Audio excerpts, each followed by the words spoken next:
20,000 feet. Recover now.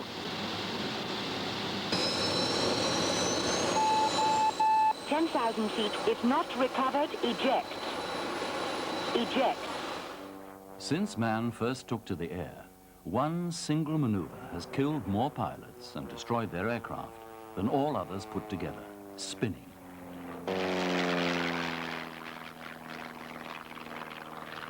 All aircraft can be made to spin, but not all aircraft can be made to recover. This one is spinning intentionally. The pilot applies the correct technique and it safely recovers. A Jaguar being tested. The engine cuts or flames out and the aircraft spins in clouds of unburnt fuel. Why do we need to carry out spin testing? First of all, it's a useless flight mode. Secondly, it's been of no tactical value since the First World War. And thirdly, many of our frontline aircraft operate at levels below which they could safely recover from a spin. I think it's quite clear then that it's important that we must establish that when an aircraft will depart from controlled flight, so that frontline aircrews can fly with confidence to the limit of the flight envelope. In the event that the aircraft then does depart from controlled flight, we, the test pilot, must have established ways by which that aircraft can regain controlled flight again. Remember that spinning can be confusing, disorientating, and an uncomfortable mode, especially if you didn't expect to be in a spin to start with. Now, I'm going to show you some film clips from various spinning trials.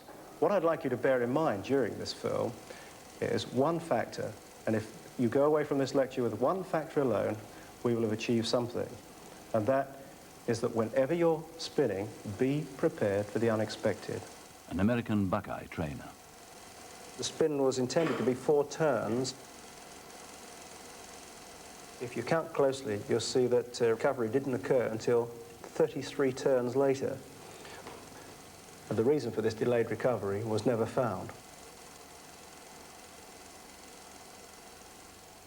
As the pilot tried to recover, the Buckeye reversed the direction of its spin, from which recovery was possible. This next clip is of an F4J. It entered a flat spin after the first 2 turns. Notice the ineffectiveness of the spin parachute as it gets caught up in the wake turbulence from the aircraft. There's a good learning point here. Always ensure that spin chutes are on long enough cables and fired well away from the aircraft such that they can be effective. The ineffective anti-spin chute intended to stabilize the aircraft is jettisoned. The F4 spins on to destruction. Is all spinning dangerous? We tend to shy away from words like dangerous because we don't embark on anything unless it's truly thought out. But there is always that area of uncertainty, and in spinning there is perhaps the highest proportion of uncertainty. So we'd like to call it high risk rather than dangerous. But in general, once the aircraft enters the spin, it's a very disorientating motion, and pilots are not normally used to it, which is another reason we train here, that the more often you see the spin, the more likely you are to be able to recognize the problems and recover. A jet provost is based at Boscombe Down for spin training. Surprisingly, few service pilots have recent spinning experience. No, actually, I spun only once in my life so far, and this was during pilot training about 10 years ago. Yep, I think we're ready to go. Let's just check to see if there's any unserviceabilities in the airplane. Vic Lockwood signs the traditional RAF Form 700. The aircraft is now his responsibility. Please don't break it. You're going to pay for it. Okay, let's go.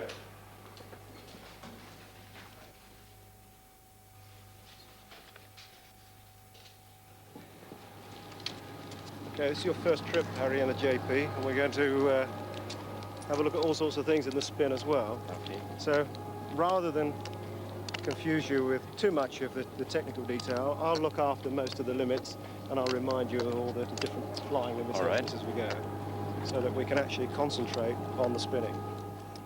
The Jet Provost is not a pleasant aircraft to spin, and 12 of them have been lost in RAF spinning accidents. Okay, if we just put our helmets on here now. We're running a little bit behind, so what I suggest is you get in and check the seat. You're used to the seat. We've been over that before. Yeah. So you check it and climb in and get strapped. I'll walk around and make sure all the airplane's there, and I'll see you back in the cockpit. All right. All pilots have to be familiar with the ejector seat, which is fitted to the aircraft they are about to fly. Harry Fail, the German student, straps in. He must remove the safety pins to arm the explosive ejector seats. If a single pin is left in, that seat will not eject. So the pins are placed in a rack which both pilots can see and check. Watch it strap in. The Jet Provost first flew as long ago as 1954. It has manual controls which need considerable physical strength to recover from a spin.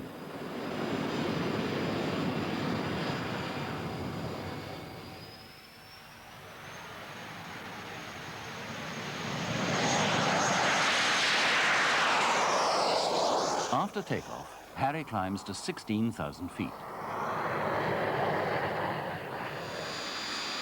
Nothing below us. Good. Okay, right about here. Oh, Jesus Christ. The rotation rate increases and it's oscillatory. It's very difficult to hold the stick for. Okay, opposite rudder then. Rudder comes opposite and now. It's very difficult to recover the aircraft like this. I mean, you must be a real muscle man. Center and putting out. Okay. Okay, we got a good engine. Interesting, isn't it? Quite wild. The next aircraft in the spinning syllabus is the Hawk Advanced Trainer, a much more modern design, but one with some unpleasant spinning characteristics, which are somewhat worrying the New Zealand student, Steve Moore. Is there any danger of the actual spin becoming inverted, or the aircraft becoming inverted? Well, the spin does get agitated, and I suppose of all the spins that we do, that is the one that there is a chance of it going inverted. I don't know of one Hawk going inverted. However, if the aircraft does enter an inverted spin, I'd like you to take the normal control positions for recovery. However, there is a warning in the aircrew manual that there may be excessive forces on the rudder. So you may have to physically constrain the rudder pedals to the neutral position. And then I'm afraid we'll have to see what happens from then on in. I'll get you to help me with that. I'll do my best. Because spinning is very disorientating, to reduce the risks, the school aircraft, which operate way outside normal RAF limits, are fitted with a radio link which transmits data to a backseat pilot at Boscombe Down. All the readouts from the aircraft spinning 25,000 feet above are duplicated for the pilot on the ground. If his airborne colleague gets into trouble, the safety pilot can advise on recovery action. Steve Moore and tutor Vic Lockwood walk to the Hawk. The weather is good. It has to be, for even at the test pilot school, spinning is only permitted with the ground in sight. Unlike the Jet Provost, the Hawk, though dual-controlled, does not have side-by-side seats. The student sits in the front seat.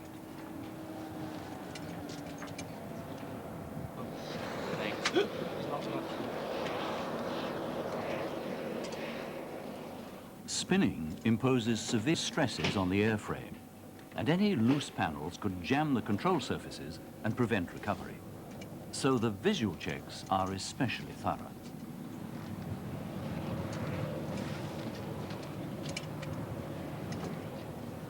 The flaps are checked, and so are the ailerons. Later, they're going to cause Steve trouble. The Hawk, like most of the school's aircraft, is fitted with additional instruments which show the actual position of the control surfaces. Both student and tutor can see exactly what the pilot has done.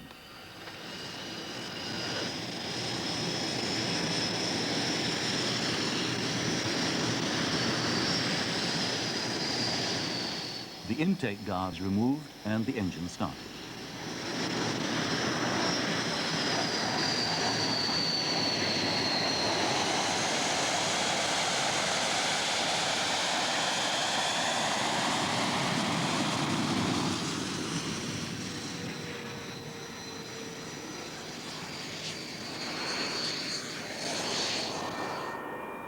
The radio link to the Boscombe Down safety pilot is tested. Test 71, transmit on. Test 66, transmit on. 66, next spin direct to the left. From my left turn entry, the brakes in, forward turn. 25,000 feet below, the telemetry antenna tracks the Hawk, and the ground pilot confirms the details of the first spin. Ailerons neutral and normal recovery. That's affirmative, and 66 is 1 minute to the spin. Test 66, transmit on. In New Zealand, Steve Moore flew Strike Masters, an armed version of the jet Provost. This is his first spin in the Hawk. Full left rudder, I have had through on all of those. Full right rudder is now on. It is far from smooth, but that is normal for a Hawk, and Steve recovers without difficulty. Oh well, that's good work, try. Passenger has recovered. Spin number 4 will be erect to the left from a level entry, 4 turns, applying in spin, not at a hesitation, for a normal recovery. Back to 25,000 feet for spin number 2. This time, it goes wrong. Very wrong indeed. Inadvertently, Steve is applying a little outspin aileron, turning the Hawk away from the direction of the spin. It nearly goes into the forbidden and dangerous inverted spin. Vic Lockwood sees the fault, takes over, and recovers the aircraft. On the ground, the pen's traces record the details of Steve's error for the post-mortem after the flight. Steve makes several other spins without further incident, and quickly regains his confidence.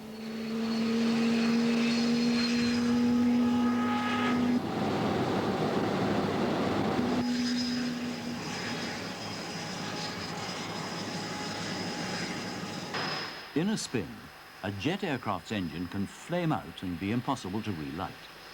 To train for that, should it happen his solo spin, on the return to Boscombe Down, Steve makes a practice dead engine landing.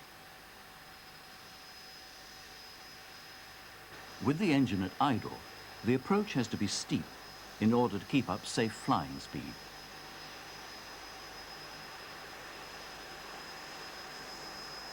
With a dead engine, there is only one chance. Judgment has to be perfect.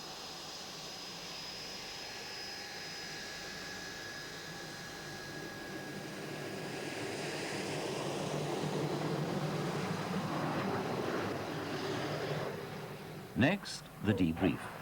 I always say always be prepared for the unexpected. And during what was a fairly straightforward entry to a spin, in fact, the Hawk almost went inverted on us. And the reason for that was that the student had not followed directly the instructions I had given and had sneaked in some outspin aileron at the wrong moment. And it's then that you have to think quickly and recover. Then we go back and try it again.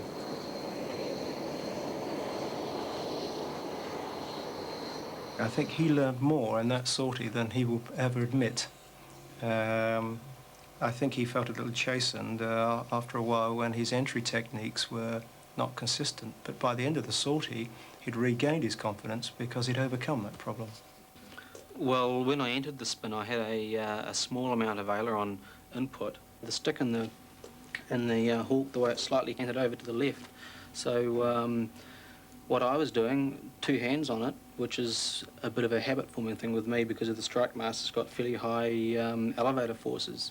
So to relieve the load on the arms a bit, I used to pull back with both hands. And I think I was doing that with this. And as a result, that canted bit of the stick holding the top, I was bringing it into the middle.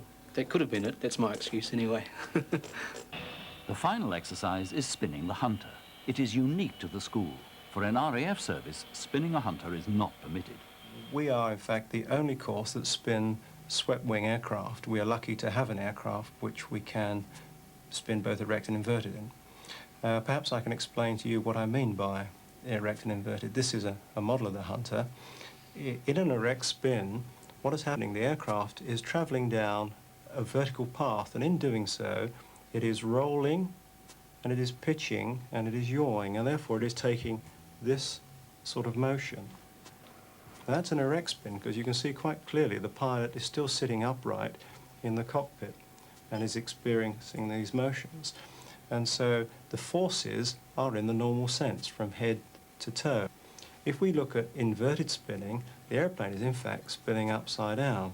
So it's still pitching, it is still rolling, and it is still yawing, but the pilot inside is upside down and the forces are being felt from toe to head, so the blood is moving towards the brain. It's very difficult to follow, but the aircraft is rolling and it's yawing. If you see now, I'm rolling towards the left, but if you watch, I'm yawing to the right. So the roll and the yaw are in opposite directions, and that can be very, very confusing. Confusing enough for the RAF to have lost 29 aircraft in spinning accidents in recent years. The student about to spin the Hunter is Dave Southwood. His brief is to suppose that the aircraft is new, about to service as an operational trainer, and must therefore be cleared for students accidentally getting into spins.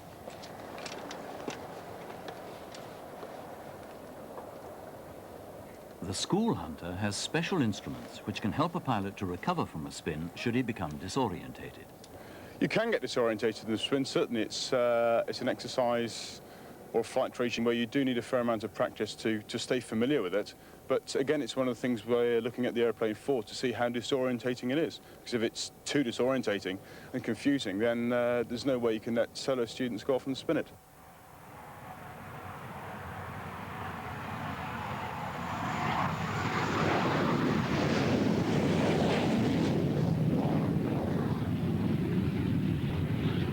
As the Hunter climbs, Dave switches on his cockpit voice recorder, which will help him analyze the exercise later.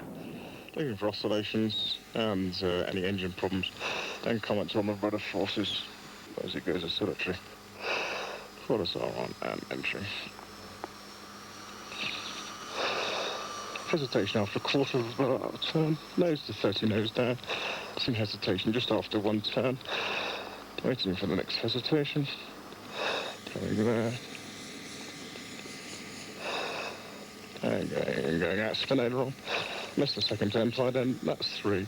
Going more stable, nose about 40 nose down. There's the oscillation. Feeding in the aileron. Comes very steep, nose down. Nose pitching to about 20 below the horizon. Rudder trumping off the stops. Wing tilt angle increasing about 40 degrees during the oscillations. Going very essentially, pitching for about 45 nose down. Engine now 6.3, JPT still 400. On the ground, Vic Lockwood, acting as safety pilot, has noticed a problem. Engine is beginning to overtap. Check engine, check your engine.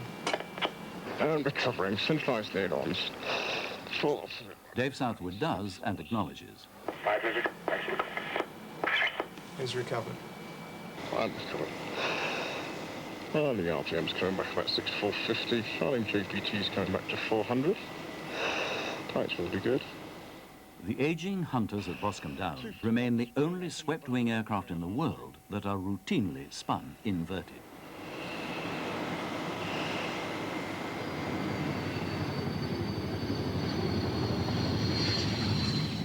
As always, Dave will have to write a lengthy report. Spin 1, direct spin to the right from a level entry. 1 turn, neutralise. His recorded notes are a help, but the workload on the test pilot's course is very high. Yes, it is a high workload. We do expect the students to spend a large proportion of their own time actually working at producing reports, and it's very much self-pressure. It's up to the individual, really, how much time he puts in. Everyone's going to have to put in a lot of time, but some do put in a lot more than others, yes. 90% of the course, I would say, is involved in writing up these reports here. Because as you can appreciate, after every flight, we've got to sit down, analyse all the data that we've taken, and then try and put it together in English so that somebody else who's not necessarily connected with aviation, a scientist or whatever, can actually understand what we found in the air. It was one of those things that everybody said when we started the course that it would be a very hard-working year, and that you'd sit there working till 1, 2 o'clock in the morning. And I didn't really think that it would be possible to work till those sort of hours and get up and do a normal working day the next day. But I think from that point of view, I've learned a lot about myself from the work side during the year. The fact that you can work sometimes till 3, 4 o'clock, or even all through the night. That you can work to that extent and basically carry on. So you do find out how much you really can do. I was going through the course, yes. It was the morning of my 30th birthday. I got up to take a shave, and for the first time in the morning, I looked in the mirror, and there, to my horror, was this old man looking back. I'd aged about 10 years on the course.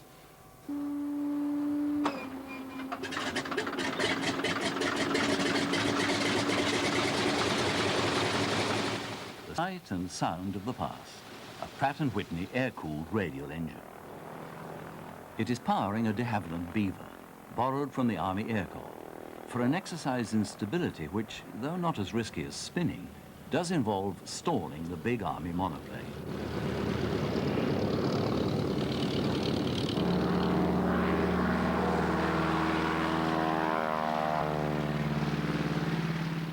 James Giles and his American student Tom Colzer take off to investigate the handling of this high-wing monoplane of dated design.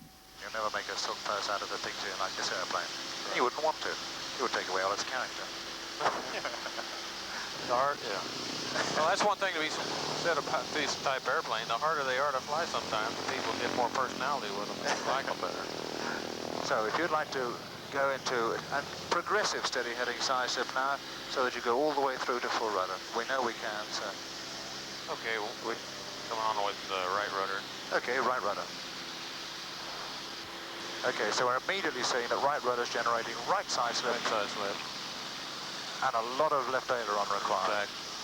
Almost full left aileron. We're sitting on our sides now, 35 degrees angle of bank. And kick off the drift quickly, and we'll see how much side slip angle we got from heading 110 to 085, about 25 degrees of side slip angle. And now the stall exercise. Let's come back into a stall from there. Speed's dropping down now to, well, you talk us through it. Okay, we're down to 55 knots now. Speed's dropping back down.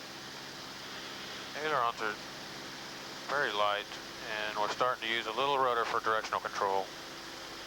Fight. There's 40 knots. Easing the nose up. A little buffet on the elevator. Keep it coming back. Keep it coming back. 35 knots. And it brakes and off there's to the the right. Brakes off down to the right. Lower the nose. My power to recover. Bring the nose back up to about 65 knots and climb away. Okay. Right, so we can see that. Carefully, you're going to stall it again. Yeah, working on it.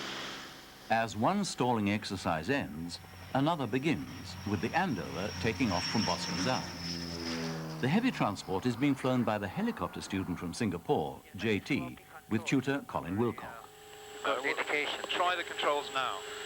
What I mean is the guy is not flying it, you will know it's getting sloppy. Yes. The aircraft staying level. Because there wasn't any wing drop, so there's no need for a pilot to... Okay. The students on both the fixed and rotary wing courses have to be able to fly each other's aircraft. This side. This side. Oh, just...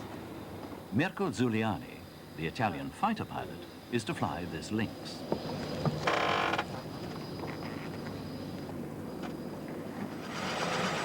The instructor, Mike Butt, does the takeoff.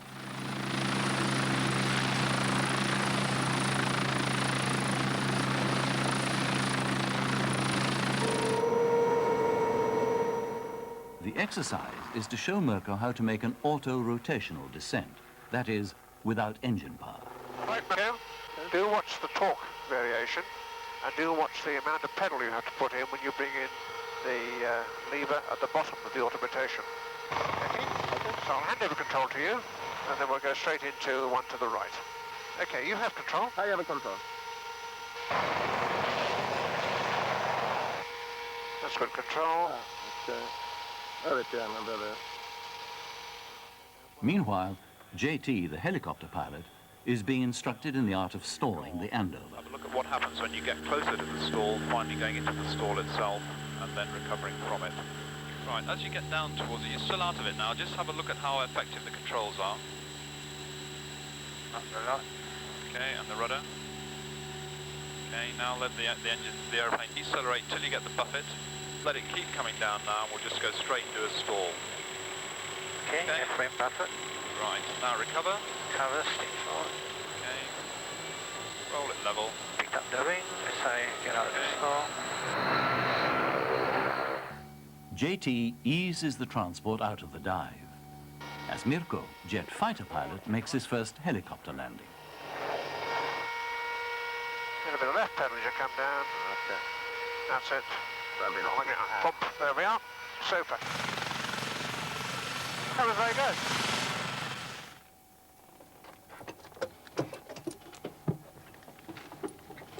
How was the sortie, Mirko? Interesting, but strange, you know. It's the first time that I flew with this helicopter.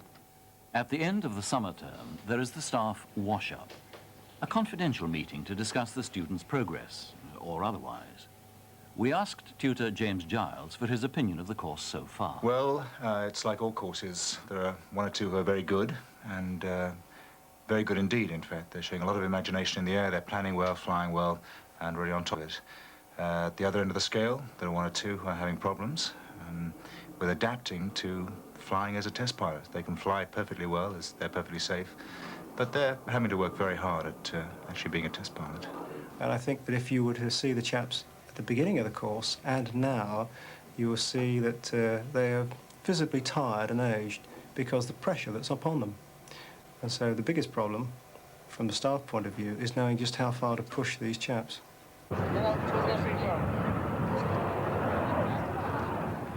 As it always has, the summer term ends with the traditional cricket match, the staff versus the students.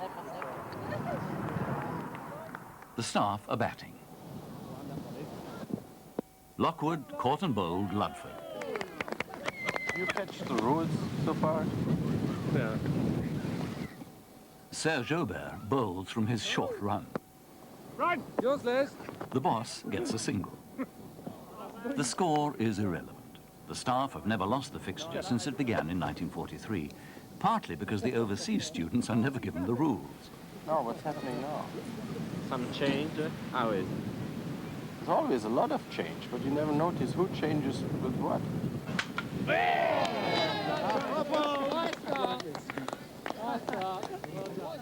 In fitful sunshine and increasing rain, the students bat. They have to be careful, being understood that any student getting into double figures is placing his future in jeopardy. Not that any do.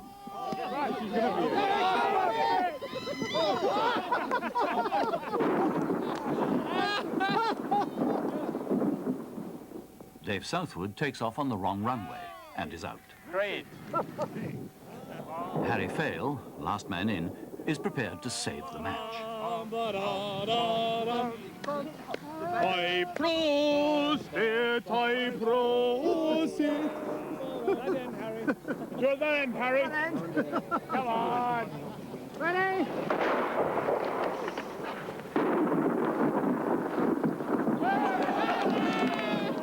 Alas, the Germans have never really understood cricket.